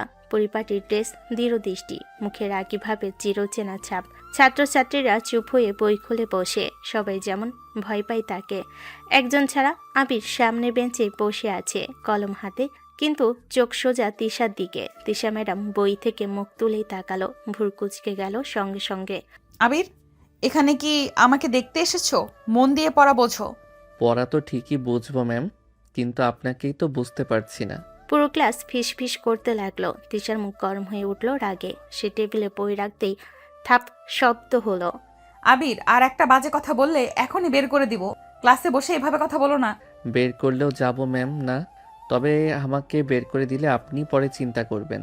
চুপ থাকো, আমার ক্লাসে কোনো বাড়াবাড়ি চাই না। আবির শান্তভাবে বই খুলে বসল, কিন্তু চোখের কোণ দিয়ে তিশাকে দেখছে, যেন প্রতিটা শব্দ, প্রতিটা দৃষ্টি সে গিলে নিচ্ছে। ক্লাসের ভেতরে পরিবেশ ধীরে ধীরে বদলে গেল, আর তিশা চেষ্টা করছে স্বাভাবিক থাকতে, কিন্তু মন তার বারবার বিঘ্নিত হচ্ছে ওই এক ছাত্রের জন্য। আজ এখানেই শেষ, সবাই বের হও। সবাই বের হতে লাগলো। আবিরও ব্যাগ গুছিয়ে উঠে দাঁড়ালো। তিশা পাশ দিয়ে যাচ্ছিল। আবির খুব কাছে এসে নিচু গলায় বলল, রাগ ভালোই দেখান ম্যাম, কিন্তু আমি ভয় পাই না। আর একবার এভাবে কথা বললে খবর আছে তোমার। খবর তো আপনারই। আপনার স্বামী ক্লাসের সামনে বসে থাকে, এটা কাউকে বললে কি হবে ভাবেন? চুপ, একেবারে চুপ। তুমি আমার ছাত্র, এটা মাথায় রাখো। ক্লাসে ছাত্র হলেও বাড়িতে কিন্তু স্বামী। সাবধান কিন্তু ম্যাডাম, এখানে রাগ দেখালেও বাড়িতে কিন্তু আমার কাছে আসতে হবে, পালাতে পারবেন না। ক্লাস শেষ হওয়ার কয়েক মিনিট পরে করিডোর যাবার জন্য বের হলো তিশা। একটু হাঁটলেই এক হাতে কেউ তার কবজি টেনে নিল পাশে ফাঁকা জায়গায়। তিশা ঘাবড়ে উঠে রেগে তাকালো। আবির, কি করছো এইসব? কথা শেষ হবার আগেই আবির হঠাৎ সামনে ঝুঁকে ঠোঁট দ্রুত জোরে ছোট্ট একটা চুমু দিল। তিশা স্তব্ধ, চোখ কপালে, শরীর কাঁপছে, রাগে লজ্জায় অবাক হয়ে। আবির মুচকি হাসলো। ক্লাসে বাজে কথা বলবেন না, মনে রাখবেন। তারপর হেঁটে চলে গেল যেন কিছুই হয়নি। তিশা দাঁড়িয়ে আছে আগুন হয়ে, মুখ লাল, কান লাল, চোখ জ্বলছে। এটা কি পাগলামি? যদি কেউ দেখে ফেলতো, এই ছেলেকে না আমি শেষ করে দিব। 4 দিন রাগে ফুঁসতে ফুঁসতে ক্লাস নিল তিশা। আবিরও দূর থেকে তাকালো, কিন্তু আর কিছু করলো না। তিশার মন আরো খারাপ হয়ে গেল। এই ছেলেটা যে একদম নিয়ন্ত্রণের বাইরে। সূর্য ডুবছে, সবাই বাড়ির পথে। তিশা গেট দিয়ে বের হতে দেখে ভার্সিটি থেকে একটু দূরে আবির বাইক নিয়ে দাঁড়িয়ে, হেলমেট মাথায়, এক হাত পকেটে। তিশা দেখে সোজা হয়ে দাঁড়ালো। তিশার রাগ আবার মাথায় উঠল। তিশার কাছে গিয়ে বলল, এখন কি আর নাটক চাই না, বাসায় যাই, পেছন পেছন এসো না। আপনার নাটক শেষ হয়েছে, তাহলে তাড়াতাড়ি উঠুন, না হলে কেউ দেখলে দোষ কিন্তু আমার না। আপনি নিজেই বলেছিলেন আমি আপনার স্বামী, জানলে লোকে কি বলবে? তুমি তুমি আবার আমার কথায় আমার বিরুদ্ধে ব্যবহার করছো। সব সময় করব। আর আপনি চাইলে রাগ করতে থাকুন, কিন্তু উঠুন, দেরি হচ্ছে। তিশা পিছনে তাকিয়ে দেখে কয়েকজন ছাত্রছাত্রী হঠাৎ উকি মারছে। মুখ গরম হয়ে ওঠে। ঠিক আছে, উঠছি, কিন্তু কারোর সামনে মুখ খুললে খবর আছে। ঠিক আছে ম্যাডাম, খবর আমি নেব রাতে। তিশা আরেকবার রেগে তাকায়, কিন্তু আবির কিছু বলার আগে হেলমেট বাড়িয়ে দেয়। তিশা বাধ্য হয়ে বাইকে উঠে বসে। বসে বসে রাগে নিজেকে বলে, আমি কোথায় আটকে গেলাম? ছেলে তো পুরো দুষ্টের হদ্দ। ভালো করে ধরুন, পেছন থেকে পড়ে গেলে কিন্তু আমার দুঃখ হবে, আপনার না। তিশা ঘাড় ঘুরিয়ে তাকাতে পারে না, কিন্তু তার মুখ জ্বলছে লজ্জে আর রাগে। বাইক চালিয়ে আবির রাস্তা ধরে এগিয়ে যায়, আর তিশা পিছনে বসে শুধু একটাই কথা ভাবছে। এই ছেলেকে সামলানো সম্ভব না, কিন্তু ছাড়ও সম্ভব না। বাইক ধীরে ধীরে শব্দ করে এগোচ্ছিল। বাতাসে তিশার চুল এলোমেলো হয়ে উঠছিল। রাস্তায় হঠাৎ আবির ব্রেক করে একটা ফুচকার দোকানের সামনে দাঁড়ালো। তিশাও ভুরুকুচকে তাকালো। দাঁড়ালে কেন? কি হলো আবার? মেয়েরা ফুচকা পছন্দ করে, আমি জানি, চলুন খান। তিশা একটু রাগ দেখালো। ফুচকার শব্দ শুনে চোখে ক্ষীণ ঝিলিক। কোনো কথা না বলে দোকানের দিকে এগিয়ে গেল। ভাইয়া, ঝাল দিয়ে 2 প্লেট দেন। ঝাল দিয়ে এতটা? হ্যাঁ, ঝাল হলেই ভালো লাগে, ঝাল না হলে ফুচকার কোনো মানেই হয় না। ফুচকা আসতেই তিশা একের পর এক চাবুকের গতিতে খেতে শুরু করলো। চোখে পানি নেই, কান লাল হয়নি, কিছুই না, বরং আরাম করে দাঁড়িয়ে খাচ্ছে। আবির বিস্ময়ে তাকিয়ে। এত ঝাল লাগছে না? না, একদম ঠিক আছে, আরো ঝাল হলে আরো মজা।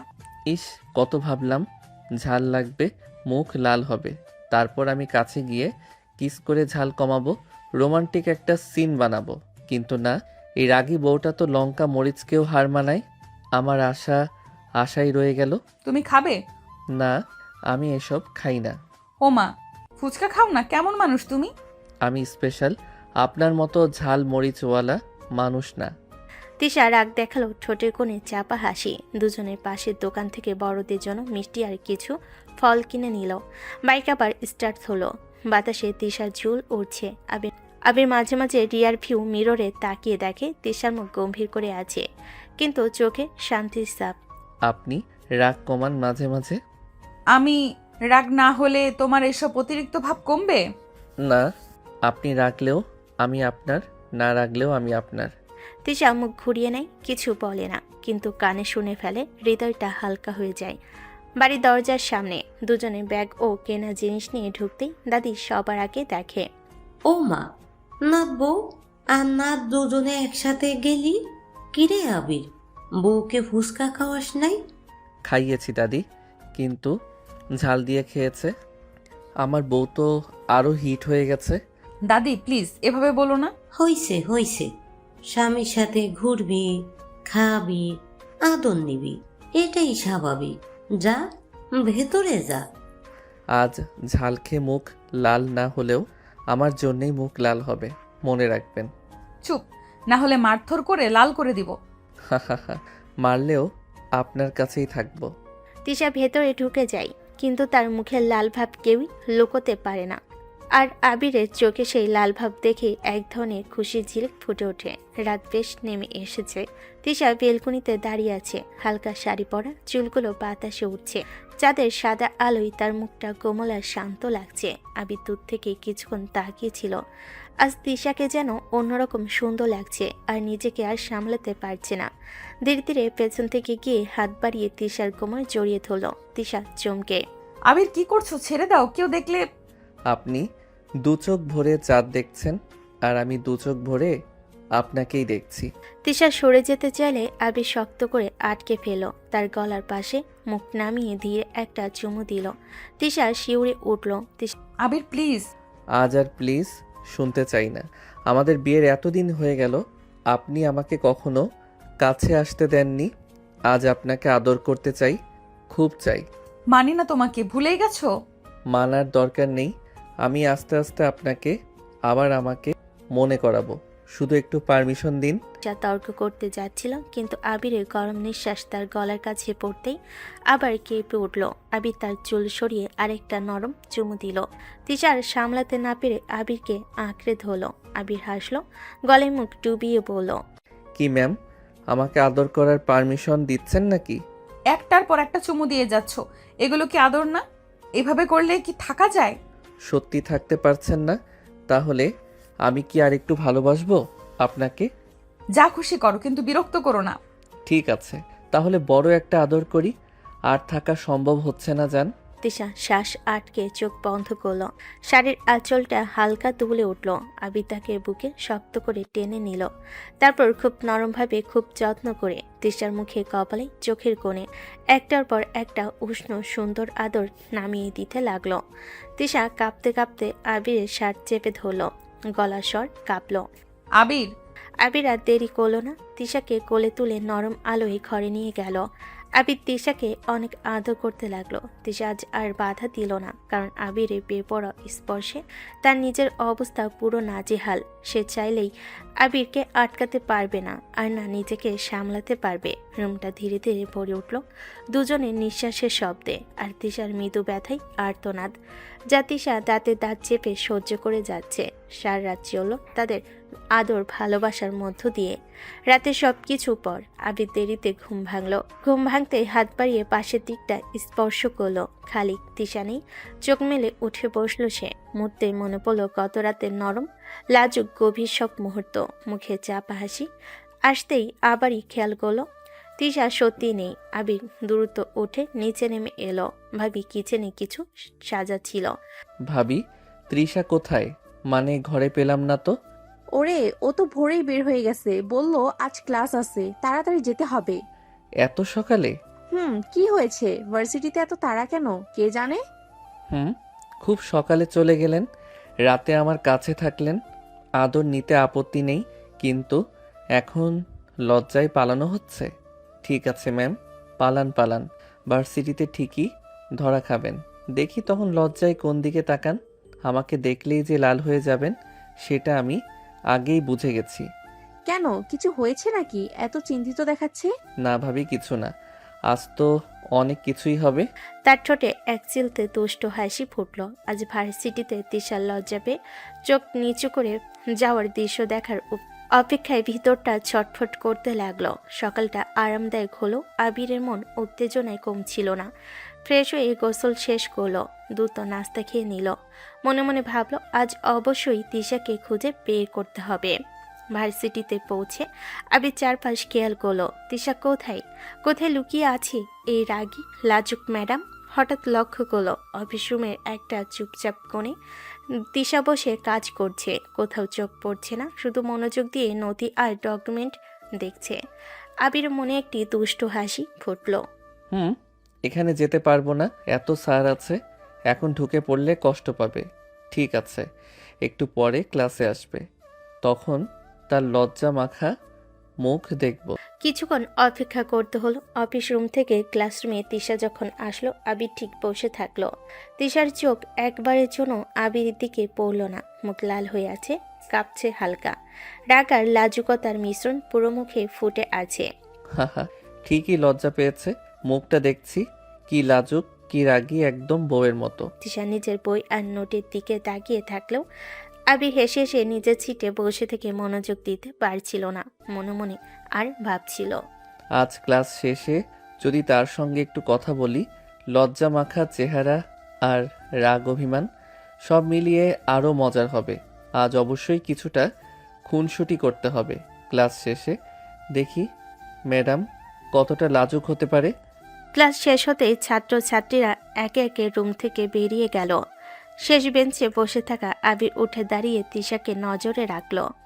তিশা ধীরে ধীরে বই খাতা গুছিয়ে ব্যাগে রাখছে, মুখে অদ্ভুত নার্ভাস আর লালচে ভাব। রাতে যা হয়েছে সেটারই চিহ্ন যেন লেগে আছে। তিশা দরজার দিকে হাঁটা দিতেই ধূপ আবির এক লাফে গিয়ে দরজা টেনে বন্ধ করে দিল। তিশা চমকে উঠে বলল, আবির এটা কি করছো? এটা ক্লাসরুম, কেউ দেখে ফেলে কি হবে? আবির হাসলো, সেই মুচকি দুষ্ট হাসি। ধীরে ধীরে এগিয়ে সে ফিসফিস করে বলল, আপনার এই লজ্জা মাখা মুখ কাছ থেকে দেখতে চাই। একদম কাছে এসে না দেখলে থাকতে পারছি না ম্যাডাম। বাড়ি গিয়ে যা করার করো, এখানে না প্লিজ। আবির আরেক ধাপ এগিয়ে এলো আর দুহাত বাড়িয়ে তিশার মুখটা আলতো করে ধরে ফেল। তিশা থমকে দাঁড়িয়ে গেল, শ্বাস ভারী, চোখ কাঁপছে। আবির বলল, আমি রাগ দেখেছি, আমি জেদও দেখেছি, কিন্তু আজকের এই মুখ, এটা না দেখলে শান্তি পাই না জান। বলেই তিশার ঠোঁটে হালকা একটা নরম চুমু বসিয়ে দিল। তিশা শিউরে উঠল, পুরো শরীর কেঁপে উঠল। তিশা চাপা স্বরে বলল, আবির ছাড়ো প্লিজ, এটা ভার্সিটি, ভুলে যাচ্ছ কেন? আবির এবার তিশার গলার কাছে মুখ নামিয়ে দিল, ঘাড়ে গলায় দু একটা চুমু খেয়ে বলল, আজকে তোমার মুখ না দেখে থাকতে পারছি না জান। আজকে তুমি লজ্জায় ভিজে যাচ্ছ, আর আমি দেখব না। ছেড়ে দাও, কেউ দেখে ফেললে আমাকে কি বলবে? তোমাকে না। আমি কিছু শুনতে চাই না, ছাড়ো এখন। ঠিক আছে, এখন ছাড়লাম। ধীরে ধীরে তিশার মুখ ছেড়ে দেয়। দরজা খুলে একবার সরে দাঁড়িয়ে পড়ল, কিন্তু একটা কথা মাথায় রাখবে, এখন পালাচ্ছ পালাও, বাসায় গেলে কিন্তু ছাড় পাবেন না জান। আজকে কথা দিলাম, আর ছাড়বো না। তিশার মুখ লাল, চোখ বড় বড়, একটাও শব্দ না করে দ্রুত বেরিয়ে গেল। আবির দরজার ফ্রেমে হেলান দিয়ে দাঁড়িয়ে হাসলো, মনে মনে বলল, রাগী ম্যাডাম, আজ রাতে দেখাই যাবে লজ্জায় কেমন লুকোচুরি করেন। রাতে খাবার টেবিলে সবাই বসেছে। আবিরের বাবা ধীরে ধীরে তিশার দিকে তাকিয়ে বলল, তৃষা, মা তুমি তোমার বাবার সঙ্গে কথা বলো না কেন? আমি কথা বলতে চাই না আঙ্কেল, আমার বাবার সঙ্গে এখন আমি কথা বলতে পারবো না। তোমার বাবাকে না জানিয়ে এত বড় সিদ্ধান্ত নিল, ওটা মানতে পারছো না, আমি বুঝতে পারছি, কিন্তু তুমি তো এখন আবিরকে একটু হলেও মেনে নিয়েছো, তারপর বাবার প্রতি এত রাগ কেন? রাগ না আঙ্কেল, এটা অভিমান। বাবা আমাকে একবার জানাতেই পারতো, আমি কোনোদিনও তার বিরুদ্ধে যেতাম না, কিন্তু যেটা করলো, ভরসা করলো না, জানালো না। যা হবার হয়ে গেছে মা। বাবার প্রতি রাগ করে থেকো না, তুমি তো শুধু বাবারই সন্তান, তোমার মা তো নেই। সেজন্যই তো মা, আমার বাবা প্রতি এত অভিমান। বাবার সিদ্ধান্তের জন্য আমাকে ছেড়ে তাকে ছেড়ে হচ্ছে। এটা যে কতটা কষ্টের সেটা বাবা বুঝতেই পারছে না। তোমার বাবা যে কেন এত বড় সিদ্ধান্ত নিয়েছেন তুমি সেটা এখনো পুরোপুরি বুঝতে পারছো না। যেদিন জানবে সেই দিন তুমি আরও বেশি আফসোস করবে আর বুঝবে তার উদ্দেশ্য কখনো তোমার ক্ষতি করা ছিল না। আবির কথাগুলো মনে মনে বলল, কেউ শুনতে পেল না। টেবিলে চুপচাপ নীরবতা, তিশার চোখে লাজ আর অভিমান মিলেমিশে ভেসে উঠেছে। আবিরের বাবা কেবল শান্ত চেহারায় তাকিয়ে থাকলেন, মনে মনে ভাবছেন সময় সবকিছু ঠিক করে দেবে। রাতে খাবারের পর নিচে আছে আবির নিঃশব্দে নিজের রুমে ঢুকে দরজা বন্ধ করে ফোন করলো। স্ক্রিনে আঙ্কেল লেখা নামটা জ্বলে উঠতে সে কল দিল। কিছুক্ষণ পরে ক্লান্ত ভাঙ্গা কণ্ঠ ভেসে এলো। হ্যালো বাবা, কেমন আছো?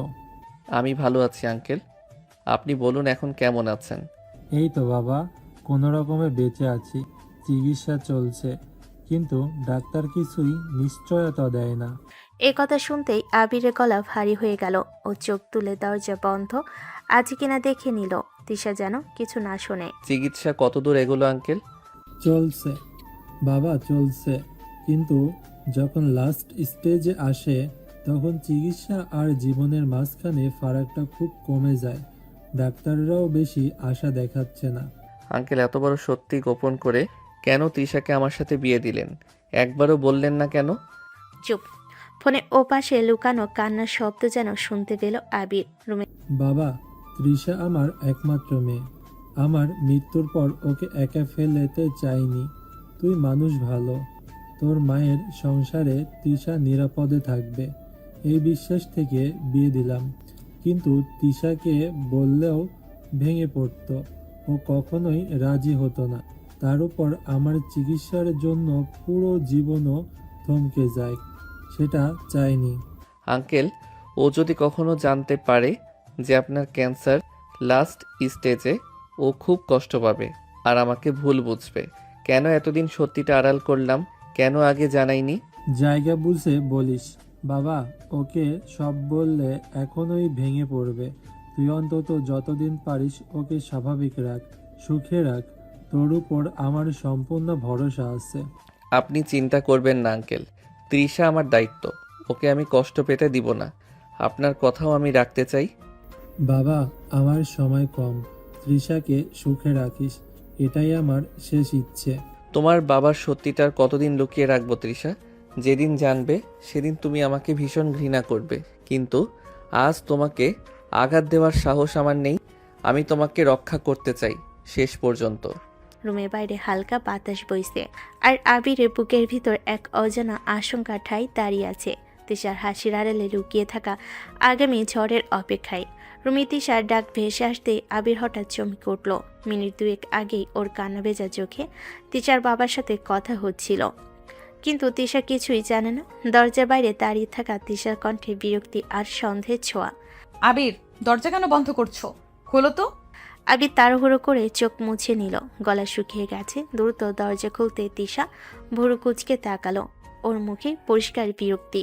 কি ব্যাপার? আজকাল দেখছি খুব গোপনে কারোর সাথে কথা বলো। দরজা বন্ধ করে তুমি কি প্রেম করছো নাকি? প্রশ্নটা শুনে আবির হতবাক। এই মেয়ে রাগ করলে আর মাথা ঠিক থাকে না তার। কি বলো তুমি? বউ রেখে প্রেম? আমি এতটা পাগল নাকি? তা না হলে লুকিয়ে ফোনে কথা বলো কেন? মাঝে মাঝে দেখি কারো নাম শুনলেই বিচলিত হয়ে যাও। বলবে কে ও?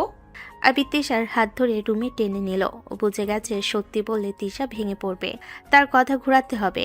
আবির তিশার কানে মুখ নিয়ে নরম সুরে বলল, তৃষা, তুমি জানো না তোমাকে বিয়ে করার পর আমার প্রেম করার দরকারই পড়ে না, কারণ তুমি তো আমার সব কিছু, প্রথম, শেষ, মাঝেরও। তিশা রাগে কাঁপছিল, কিন্তু এই ছেলেটার মিষ্টি কথায় গলে যাওয়া তার আদি অভ্যাস। তারপরও মুখ শক্ত রাখলো। না, এসব বললে হবে না। সত্যি বলো আবির, কার সাথে কথা বলছিলে? তোমার সাথেই তো কথা বলছিলাম মনে মনে। ডায়লগ দিয়ে বাঁচবেন, আমি সিরিয়াস। শোনো, কিছু কথা আছে যেগুলো এখনই বলা যায় না, সময়ের সাথে বলবো, প্রতিশ্রুতি রইল। কিন্তু তুমি ভুল বুঝছো, আমি কোনো মেয়ের সাথে কথা বলি না। তোমাকে ছাড়া আর কাউকে সময় দেওয়ার মতো মানুষ নই আমি। তুমি আমাকে খুব বিরক্ত করো জানো। একবার সরাসরি উত্তর দিতে পারো না? আবির মুচকি হেসে তিশার কোমর জড়িয়ে ধরে কাছে টেনে আনলো। তারপর কানে কাছে মুখ নিয়ে বলল, সরাসরি উত্তর। শোনো তাহলে, তোমাকে ছাড়া আর কাউকে চিনি না।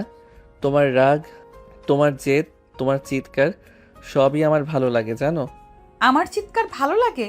হ্যাঁ, চিৎকার না করলে মনে হয় তুমি রাগ করনি, আর তুমি রাগ না করলে মনে হয় তুমি আমাকে নিয়ে চিন্তাই করো না। তুমি খুব অসহ্য ছেলে আবির। হয়, তোমার জন্যই হয়, কারণ তোমাকে ভালোবাসতে গিয়ে আমি একটু পাগল না হলে চলে। আবির, যদি কখনো কিছু লুকিয়ে থাকো আমাকে আগে বল। আমি রাগ করব, চিৎকার করব, কিন্তু তোমার থেকে দূরে যাব না। সময় হলে সব বলবো, প্রতিশ্রুতি। তিশা ধীরে ধীরে আবিরের বুকের উপর মাথা রাখলো। রুমে নীরবতা নেমে এলো, মাঝে শুধু দুজনের শ্বাসের শব্দ। এরপর আবির তিশার চুলে মুখ ডুবিয়ে নরম গলায় বলল, চলো আজ তোমাকে একটু বেশি সময় দেই। আজ শুধু তুমি আর আমি, কোনো রাগ না, অভিমান না। দেখি কতক্ষণ আমাকে সামলাতে পারো। আবির হেসে তিশাকে কোলে তুলে নিল। দুজনের মাঝে অভিমান, রাগ, সন্দেহ মিলেমিশে এক উষ্ণ রোমাঞ্চে পরিণত হলো। রুমের বাতি জ্বলে আছে, নরম আলোয় তিশার মুখটা অস্থির, লজ্জায় টুকটুক করছে। আবির ধীরে ধীরে তিশার কাছে এগিয়ে এসে মুখটা চুলের কাছে নিয়ে ফিসফিস করে বলল, জান, তোমার লজ্জা মাখা মুখটা আজ আমি দেখতে চাই। আজ বাতি জ্বালায় রাখা থাকবে, দেখব তুমি কেমন লজ্জা পাও। কি বলছো তুমি? বাতি জ্বালা রেখে যদি কাছে আসো আমি লজ্জায় মারা যাব। না সোনা, আজ তোমাকে এত আদর করব যে তোমার মরতে ইচ্ছে করবে না, বরং আমাকে আরো কাছে চাইবে। তিশার শ্বাস কেঁপে উঠল। আবির আলতো করে তার গলায় মুখ রাখলো। নরম আদর মাখা স্পর্শে তিশার শরীরটা জমে গেল। তারপর সেই স্পর্শ ধীরে ধীরে উঠে এলো গলার পাশ থেকে, ঠিক বুকে জমে থাকা জায়গায়। তিশার চোখ বন্ধ করে ফেললো লজ্জায় শিহরণে। আবির, বাতি নেভাও প্লিজ, আমাকে এভাবে দেখো না। আবির তিশার মুখটা দুহাতে ধরে তার চোখের মধ্যে তাকালো, নেশাক্ত কণ্ঠে বলল, না সোনা, আজ তোমাকে মন ভরে দেখব। তোমার লজ্জা, তোমার হাসি, তোমার কাপা শ্বাস সবকিছুই আমার খুব প্রিয়। তিশা মুখ ঘুরিয়ে ফেলল, চোখে গালে ঠোঁটে এক ধরনের লাজুক লালচে আভা ছড়িয়ে পড়েছে। আবির কাছে ঝুঁকে তার কপালে নরম একটা চুমু দিল, গভীর স্পর্শ। তারপর তিশার ঠোঁট কেঁপে ওঠাতে আলতো করে তার মুখটা নিজের দিকে টেনে নিল। একটা দীর্ঘ নরম লাজুক কাঁপানো আদর। তিশার গলা একটুখানি কেঁপে উঠল। আবির, তুমি আমাকে এভাবে কেন হারিয়ে দাও? কারণ তুমি হারিয়ে গেলে আমি তোমাকে আবার খুঁজে পাই, বারবার নতুন করে। রুমে বাতি জ্বলছে, আর দুজন মানুষ লজ্জা, ভালোবাসা আর গভীর টানের মাঝে ধীরে ধীরে হারিয়ে যাচ্ছে একে অপরের কাছে। গভীর রাত, রুমের বাতি নিভে গেছে, শুধু জানালা দিয়ে চাঁদের আলো ঢুকছে। তিশা পরিশ্রান্ত হয়ে আবিরের বুকে মাথা রেখে ঘুমিয়ে পড়েছে। শ্বাস প্রশ্বাসের মৃদু ওঠানামা এক ধরনের শান্তি সুর তুলছে। আবির চোখ বুজেছিল, ঠিক তখনই মোবাইলটা কাঁপতে শুরু করলো। স্ক্রিনে নাম দেখে বুক ধক করে উঠল। নীলা। আবির দ্রুত উঠে তিশাকে জড়িয়ে ধরা হাত সরিয়ে নরমভাবে বালিশে মাথা নামিয়ে দিল। আস্তে করে বারান্দায় গেল। ঠান্ডা হাওয়া লাগতেই কাঁপলো, কিন্তু ফোন কাঁপছিল আরও বেশি। আবির রিসিভ করে। আবির, তুমি এটা কেন করলে? তুমি তুমি সত্যি বিয়ে করে নিলে? আবির চোখ বন্ধ করলো, সুরটা কাঁপছে, তাতে অভিমান, কষ্ট আর ভাঙ্গা বিশ্বাস। নীলা, রাত হয়েছে, কথা পরে বলি। না, আজ বলবি। তুমি তো আমাকে ভালোবাসতে, তাহলে কেন তৃষা ম্যামের সাথে বিয়ে করলে? আমার কি কোনো মূল্যই ছিল না? আমার কিছু করার ছিল না নীলা। আঙ্কেল, তৃষার বাবা আমাকে নিজ হাতে অনুরোধ করেছেন, তিনি অসুস্থ, চান তার মেয়েকে নিরাপদ হাতে দিতে। আমি না করতে পারিনি। বিয়ে না করেও তো তোমাদের বাড়িতেই রাখতে পারতে, তাহলে বিয়েটাই কেন? এটাই তো আমাকে কষ্ট দেওয়া ছাড়া আর কিছুই নয়। সমাজ কি মানবে নীলা? একটা অবিবাহিত মেয়েকে আমার বাড়িতে রাখা? এমনি মানুষ তো হাজার কথা বলবে। তৃষার অবস্থাও তখন আরো খারাপ হতো। বারান্দার বাতাস থমকে গেছে, দূরে কুকুরে ডাকো আজ যেন তীব্র লাগছে। তাই বলি তুমি আমাকে কষ্ট দিলে আবির? তুমি তো বলেছিলে তুমি শুধু আমারই। আবিরের চোখে পানি এসে গেল। এই রাতটা আরো অন্ধকার হয়ে উঠল। তুমি আমাকে ভুলে যাও নীলা, যেমন করে হোক ভুলে যাও। আমি চেষ্টা করছি তৃষার সাথে ভালো থাকতে। ও কিছুই জানে না, ওর বাবার কথা, ওর ভবিষ্যৎ আমি দায়িত্ব নিয়ে নিয়েছি। তাহলে আমাকে ভুলে থাকতে বলছো? হ্যাঁ নীলা, এই একবার আমাকে এই অন্যায়টা করতে দাও। তৃষার বাবার শেষ ইচ্ছাটা পূরণ করতে চাই। আচ্ছা, কিন্তু তুমি কষ্ট দিচ্ছ আবির, খুব বেশি কষ্ট। লাইনের ওপাশ নিভে গেল। আবির ফোনটা নিচে নামিয়ে বারান্দায় রেলিং ধরল। হাওয়ার সঙ্গে চোখের কোণে জমে থাকা পানি ভিজে গেল। মাথা নিচু, মন ভারী। ভেতর থেকে তিশার ঘুমো ঘুমো গলায় ডাক এলো। আবির কোথায় গেলে? আবির চোখটা মুছে ঘরে ফিরল। বিছানার পাশে গিয়ে বসতেই তিশা আধে ঘুমে হাত বাড়িয়ে তার হাতটা ধরল। এত রাতে বাইরে কেন ছিলে? আবির গভীরভাবে তাকালো, মন ভরা অপরাধ বোধে, ব্যথায় আর এক অদ্ভুত কোমলতায়। কিছু না শোনা, তুমি ঘুমাও। তিশা চোখ বন্ধ করে নিল। আবির চুপচাপ ওর কপালে হাত রাখলো। নিজের বুকের ভেতর ঘূর্ণায়মান ঝড় চাপা রাখলো। রাতটা নীরব, কিন্তু আবিরের ভেতর ঝড় ভালোবাসা, দায়িত্ব আর অতীতের টানাপোড়েনে আটকে থাকা এক মানুষের নিঃশব্দ যন্ত্রণা। কয়েকদিন ধরে তিশা খেয়াল করেছে আবির মাঝে মাঝে বারান্দে বা সিঁড়ির কাছে দাঁড়িয়ে চুপিসারে ফোনে কথা বলে। চেহারায় অস্থিরতা, চোখে চিন্তার চাপ, কিন্তু কিছুই বলে না। সবসময় হাসি দিয়ে কথা এড়িয়ে যায়। আজও সন্ধ্যার পরে আবির চুপচাপ বারান্দায় দাঁড়িয়ে কারোর সাথে কথা বলছে। ঠান্ডা হাওয়া, কিন্তু আবিরের কণ্ঠে স্পষ্ট উত্তেজনা আর ভয়। আঙ্কেল, আপনার থেরাপি কত দূর? আরও একটা সেশন বাকি আছে বাবা। ডাক্তার বলেছে কিছু বলা যাচ্ছে না এখনো, যা হবার হবে। আপনি শক্ত থাকুন আঙ্কেল, আপনি ঠিক হয়ে যাবেন, চিন্তা করবেন না, সব ঠিক হবে। কে কে সুস্থ হবে? কার সাথে কথা বলছো আবির? আবির চমকে ঘুরে দাঁড়ালো। তিশা দরজার কাছে দাঁড়িয়ে, চোখে সন্দেহ, ভ্রু কুচকে, কিন্তু গলায় অদ্ভুত কাঁপুনি। আবির তাড়াতাড়ি ফোন কেটে দিল। কেউ না, বন্ধু একটা। মিথ্যে বলো না, আমি স্পষ্ট শুনেছি তুমি বলছো আঙ্কেল। থেরাপি কত দূর? কোন আঙ্কেল আবির? এতদিন ধরে কাকে লুকিয়ে ফোন করছো? তুমি ভুল শুনেছ। আসলে তিশা এগিয়ে এসে আবিরের দুহাত ধরে নিজের মাথায় চাপিয়ে দিল। চোখ দুটো লাল, ভেজা কাপা গলায় বলল, সত্যিটা বলো আবির, আজ, এখনই, লুকাবে না। তুমি যদি আজ না বলো আমার মরা মুখ দেখবে। আবির থমকে গেল। এই এক কথায় তার সব প্রতিরোধ ভেঙে দিল। কিছুক্ষণ নীরবতা, তারপর আবির নিঃশ্বাস ছাড়ল, মাথা নিচু করে ফিস ফিস করে বলল, তৃষা, তোমার বাবা ওনার ক্যান্সার লাস্ট স্টেজে। অনেক দিন হলো জানি। উনি বিয়ের আগে আমাকে বলেছিলেন, চেয়েছিলেন তুমি যেন কারো ভরসায় থাকো। আমি কথা দিয়েছিলাম। বাবা অসুস্থ? এত বড় কথা তুমি জানো? আমি আমি কিছুই জানি না। আর সেই জন্য আমাকে মিথ্যা বিয়েতে বাধ্য করছো? সেই জন্য তুমি আমাকে সব সময় সহ্য করে গেছো? তুমি আমাকে রাগ করতে দিয়েছো, আমাকে কখনো ঠেলে দাওনি। আমি চেয়েছিলাম তুমি সত্যিটা না জানো। তুমি কষ্ট পাবে বলে, তোমাকে হাসি খুশি দেখতে, তোমার বাবাকে শান্তিতে রাখতে, আর ওনার শেষ ইচ্ছা রাখতে এই বিয়ে হয়েছিল। তুমি এত বড় বোঝা একা বয়ে বেড়াচ্ছ আমাকে না বলে কেন? আমি কি তোমার কিছুই না? তুমি আমার সব কিছু তৃষা। ঠিক সেই জন্যই তোমাকে ভাঙতে দেইনি। তোমার বাবার কথাও রেখেছি, আর তোমার প্রতি আমার দায়িত্ব। আমাকে বাবার কাছে নিয়ে যাবে আবির? আমি আর সহ্য করতে পারছি না, এক মুহূর্ত দূরে থাকতে চাই না তার থেকে। চলো সোনা, এখনই নিয়ে যাব। তুমি একা নও, আমি আছি। হাসপাতালের সাদা দেওয়া, অ্যান্টিসেপটিক গন্ধ, কাচের দরজার ওপাশে মৃদু আলো, সব মিলিয়ে এক অদ্ভুত শূন্যতা। তিশার হাত কাঁপছে, চোখে পানি থামছে না। আবি পুরো পথে তাকে সামলে এনেছে, এক মুহূর্তের জন্য হাত ছায়ানি।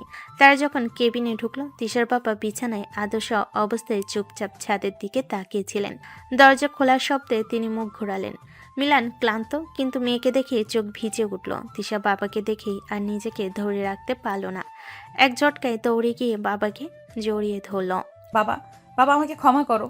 এতগুলো মাস, এতগুলো দিন অভিমান করে তোমার সাথে কথা বলি নাই। আমি জানতামই না তোমার এত বড় অসুখ। আমি কিছুই বুঝতে পারিনি বাবা, আমাকে ক্ষমা করো প্লিজ বাবা। তার বাবা কাঁপা কাঁপা হাতে মেয়ের মাথায় হাত রেখে দীর্ঘ নিঃশ্বাস ফেললেন। চোখের পাশে জমে থাকা অশ্রু মুছে দিলেন। কান্না থামা মা, তুই কিছু ভুল করিস নাই, সব দোষ আমার। তোর কিছুই বলি নাই, জানতাম, জানলে তুই ভেঙে পড়বি, ক্যারিয়ার সব এলোমেলো হয়ে যাবে। না বাবা, তুমি আমার বাবা, আমি তোমার পাশেই থাকতাম, তোমাকে একা লড়াই করতে দিতাম না। তুমি কেন আমাকে জানালে না? তিশার বাবা একবার আবিরের দিকে তাকালেন, মুখে চাপা কৃতজ্ঞতা। জানাইতে পারলাম না মা, কারণ আমি শুধু তোরে একটা বিশ্বস্ত নিরাপদ হাতে দিতে চেয়েছিলাম, একটা ছায়া, একটা ভরসা। আর সেই জন্যই আমার সম্মতি ছাড়া বিয়ে দিলে? হ্যাঁ মা, কারণ সময় খুব কম ছিল, আর আবিরের মতো ভালো ছেলে, বিশ্বাসযোগ্য, দায়িত্বশীল আর ভরসা দেওয়ার মতো ছেলে এত তাড়াতাড়ি আর পেতাম না। তুই অভিমান করেছিস, রাগ করেছিস, কিন্তু ওকে আমি দেখে বিশ্বাস করেছি। জানতাম তোর জীবনটাকে সুন্দর রাখবে। বাবা, তুমি ভরসা করেছিলে ঠিকই, কিন্তু আমাকে জানালে না। আমি তোমাকে হারানোর ভয়ে তোমার কষ্টের কথা ভেবে এখনই ভেঙে পড়ছি বাবা। আমি তোমার মেয়ে, আমার কষ্ট হচ্ছে। মা, বাবা মায়েরা নিজের কষ্টের কথা সন্তানরে বলতে পারে না। আমরা চাই না তোমরা কষ্ট পাও, তাই লুকাই। তোর হাসি মুখটা দেখতে খুব ভালো লাগে, আর আবিরকে দেখে বুঝেছিলাম সে তোকে আমার মতোই আগলে রাখবে। বাবা, আর একটুও দূরে থাকবো না তোমার থেকে। আমি তোমার সাথে থাকবো শেষ সময়ও, প্রতিটা মুহূর্ত। আবির পাশে দাঁড়িয়ে সব দেখছিল, চোখ ভেজা, মুখে নীরব শক্তি। তখনই তিশার বাবার বুকে মাথা রেখে ফিস ফিস করে বলল, বাবা, তুমি আমার জন্য আবিরকে বেছে নিয়েছো, আজ বুঝলাম তুমি ভুল করনি। আবির ধীরে ধীরে পাশে এসে তিশার কাঁধে হাত রাখলো। তিশা তার হাত চেপে ধরল প্রথমবার নিজের মতো করে, আর সেই মুহূর্তে তিনজনের মাঝে নীরবতা যেন কথার থেকেও বড় একটা বন্ধন তৈরি করে দিল। বিকেলের আকাশটা একটু মিলান, সূর্যের আলো যেন কোথাও আটকে আছে। আবির গাড়িটার দরজা খুলে তিশাকে নামতে সাহায্য করলো। তিশা এখনো কান্নায় ভাঙ্গা, চোখ দুটো লাল, ঠোঁট কাঁপছে, যেন পৃথিবীটা আজ হঠাৎ বদলে গেছে। বাড়ির দরজায় দাঁড়িয়েছিল আবিরের মা বাবা আর ভাবি। তারা আগে সব শুনেছে। আবিরের বাবা হাসপাতাল থেকে এসে বিষয়টা জানিয়েছিল। মা এগিয়ে এসে নরম গলায় বলল, তৃষা মা, কি রে কাঁদছিস কেন? বাবা কেমন আছে? তিশার সামলাতে পারল না, ছুটে গিয়ে আবিরের মাকে জড়িয়ে ধরল। বুকের ভেতরে সারা ব্যথা যেন উতলে উঠল। তিশা হাউমাউ করে কান্না করে বলল, মা, বাবা ভালো নাই। ক্যান্সারে কি মানুষ এতদিন ভালো থাকে? এতদিন আমি অভিমান করে বাবার সাথে কথা বলিনি। আমি ভাবতেই পারিনি তার এত বড় অসুখ। মা, আমার বাবা কি ভালো হবে? মা তিশার মাথায় হাত রেখে দোয়া পড়তে পড়তে বললেন, মন শক্ত করো, ক্যান্সারও ভালো হয়। আল্লাহ চাইলে সবই হয়। ডাক্তার আছে, চিকিৎসা আছে, সবচেয়ে বড় কথা তুমি আসো পাশে। তোমার বাবা তোমাকে খুব ভালোবাসে রে মা, ভেঙে পড়বি না। তুমি কেঁদো না, আঙ্কেল ঠিক হয়ে যাবে ইনশাল্লাহ। তিশা চোখ মুছল, কিন্তু ব্যথাটা তো আর মুছল না। আবির পাশে দাঁড়িয়ে সব দেখছে, তার বুকেও কেমন একটা টান লাগলো। তিশাকে এমন ভাঙ্গা অবস্থায় সে কখনো দেখেনি। আবির নরম গলায় বলল, চলো ভেতরে যাই, তুমি একটু বিশ্রাম নাও। মাথা ধরেছে তোমার? তিশা আবির দিকে তাকালো, চোখে লুকানো অনুতাপ আর কৃতজ্ঞতাও। সে ধীরে ধীরে মাথা নাড়ল। ভেতরে ঢুকতেই সবাই তাকে ঘিরে বসলো।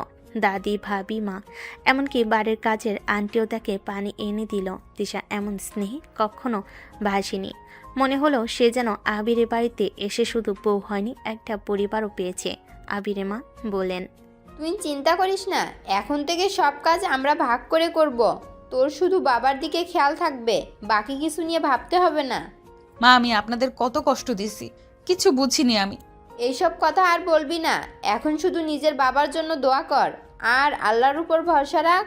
আবির তিশার পাশে এসে দাঁড়ালো, তার কাঁধে হাত রাখলো। আবির শান্তভাবে বলল, তৃষা, তুমি একা নও, আমরা সবাই আছি। আর তুমি শক্ত হলে তোমার বাবাও শক্ত হবে। তিশা ধীরে ধীরে বসে পড়ল। মনে হলো অনেকটা পথ শেষ করে আজ সে ঠিকঠাক আশ্রয় পেল। হঠাৎ তিশা আবিরের হাতটা শক্ত করে ধরল। তিশা ভেজা চোখে তাকিয়ে বলল, আবির বাবাকে বাঁচাতে হবে প্লিজ। ইনশাল্লাহ আমরা চেষ্টা করব, সব ভালো হবে। তুমি শুধু হাল ছাড়বে না। কিছুই খাওনি এখনো? এভাবে থাকবে না তৃষা, একটু তো খেতে হবে। তুমি খালি পেটে থাকলে বাবাকে কিভাবে দেখবে? খেতে ইচ্ছে করছে না। আবির ধীরে ধীরে তার কাছে গিয়ে বসলো। প্লেটে নরম ভাত আর ডাল নিয়ে তার সামনে ধরল। আবির অনুরোধে সুরে বলে, 1 চামচ, শুধু 1 চামচ খাও প্লিজ। তিশা ওর দিকে তাকালো, চোখে অদ্ভুত শূন্যতা। আবির নিজ হাতে ভাত তুলে তার মুখের কাছে ধরতে তিশার বিরোধ করার শক্তি পেল না। ধীরে ধীরে খেতে লাগলো। আবির পুরো সময়টাই চুপচাপ তার মাথায় হাত বুলিয়ে দিচ্ছিল। খাওয়া শেষ হতে তিশা মাথা আবিরের বুকে ঢুকে কাঁপতে লাগলো। আবির নিঃশব্দে তাকে শক্ত করে জড়িয়ে ধরে রাখলো। আবির ফিসফিস করে বলল, ঘুমাও, আমি আছি, তোমার পাশে আছি সব সময়। কিছুক্ষণ পর তিশা আবিরের বুকে ঘুমিয়ে পড়ল। আবির ওকে ঠিক শিশুর মতো শুয়ে চাদরটা গায়ে দিল। তারপর এক নজর তাকিয়ে দেখল ওর চোখে এখনো শুকনো কান্নার দাগ। মাঝরাতে ঘড়িতে তখন রাত 2টা। হঠাৎ আবির ফোন জোরে ভাইব্রেট করলো। স্ক্রিনে লেখা নীলা। আবির সতর্ক হয়ে উঠে দাঁড়ালো। তিশা যেন জেগে না যায়। সে নিঃশব্দে বারান্দায় গিয়ে ফোন ধরলো। আবির নিচু গলায় বলল, আবার কেন কল দিচ্ছ নীলা? তৃষা জানতে পারলে ও কষ্ট পাবে। আমি কষ্ট পাচ্ছি সেটা তুমি দেখো না আবির। তুমি কি এত সহজে ভুলে গেলে? ক্ষমা করো আমাকে। আমি কি করতাম? আমার কিছু করার ছিল না নীলা। বাধ্য হয়ে বিয়েটা করতে হয়েছিল। আঙ্কেল ওনার কথা রাখতে গিয়ে। কিন্তু আমি আমি কোথায় দাঁড়ালাম? আবির চোখ তুলে দেখে তিশা বারান্দার দরজায় দাঁড়িয়ে আছে। চোখ দুটো লাল, শ্বাস দ্রুত, মনে হচ্ছে সব শুনে ফেলেছে। আবির তড়িঘড়ি ফোনটা কেটে দিল। তিশা কেঁপে যাওয়া গলায় বলে, তুমি বাধ্য হয়ে আমাকে বিয়ে করেছো, তাই না আবির? তুমি আবির এক ধাপ এগোতেই তিশা হাত তুলে থামালো। তিশা কান্নায় ভেঙে, আমাকে ভালোবাসো না, তুমি শুধু বাবার কথা রাখার জন্য আমাকে আমাকে বিয়ে করেছো। তৃষা কথা শোনো, এইভাবে ভাবো না। তুমি তো অন্য কাউকে ভালোবাসো, কেন আমাকে দিলে এই জায়গাটা? কেন আমার সাথে এমন করলে? তিশার চোখ থেকে অশ্রু গড়িয়ে পড়ল। আবির গিয়ে দুহাত দিয়ে ওর মুখটা ধরল। আবির গভীর গলায় বলে, হ্যাঁ আগে ভালোবাসতাম, নীলাকে ভালোবাসতাম, কিন্তু এখন শুধু তোমাকেই ভালোবাসি। তোমার ভাঙা মুখ, তোমার রাগ, তোমার কষ্ট সব কিছুই আমার নিজের হয়ে গেছে। না, বিশ্বাস করতে পারছি না। তুমি শুধু বাবার কথা রাখার জন্যই বিয়ে করেছো, আমাকে কখনোই ভালোবাসোনি। আবির আর অপেক্ষা করলো না। তিশাকে নিজের দিকে টেনে এনে বুকের সাথে শক্ত করে জড়িয়ে ধরল। তুমি আমার স্ত্রী, আমার দায়িত্ব, আমার ভালোবাসা। আমি তোমার ছাড়া কিছু ভাবতে পারি না তৃষা। আমি যদি বাধ্য হয়েও বিয়ে করতাম তবু ভালোবাসাটা কিন্তু বাধ্য হয়ে হয় না। ভালোবাসাটা তোমাকে দেখেই জন্মেছে, প্রতিদিন একটু একটু করে। তুমি আমাকে ছেড়ে যাবে না তো? আমি আর কাউকে হারানোর মতো শক্ত না। কখনো না। তুমি আমার, তা আমি 1000বার প্রমাণ করতে রাজি। তিশা ধীরে ধীরে শান্ত হলো। আবির তাকে আবার ঘরে নিয়ে এলো, বিছানায় শুয়ে দিল, চুলে হাত বুলিয়ে দিল, যতক্ষণ না তিশা আবার ঘুমিয়ে গেল। বারান্দার বাইরে তখনও অন্ধকার, কিন্তু আবির জানে আজ থেকে তিশার জীবনে ভোর একটু আগেই আসবে। পুরো 1 মাসের দৌড়ঝাঁপ, দুশ্চিন্তা আর কান্নার পর আজ যেন বাড়িতে আলো ফিরে এসেছে। তিশার বাবা একেবারে সুস্থ হয়ে বাসায় ফিরেছে। ডাক্তার রিপোর্ট দেখে বলেছেন এখন আর ভয় নেই, নিয়মিত চিকিৎসা নিলেই সব ঠিক থাকবে। তিশা সারাদিন ধরে হাসছে।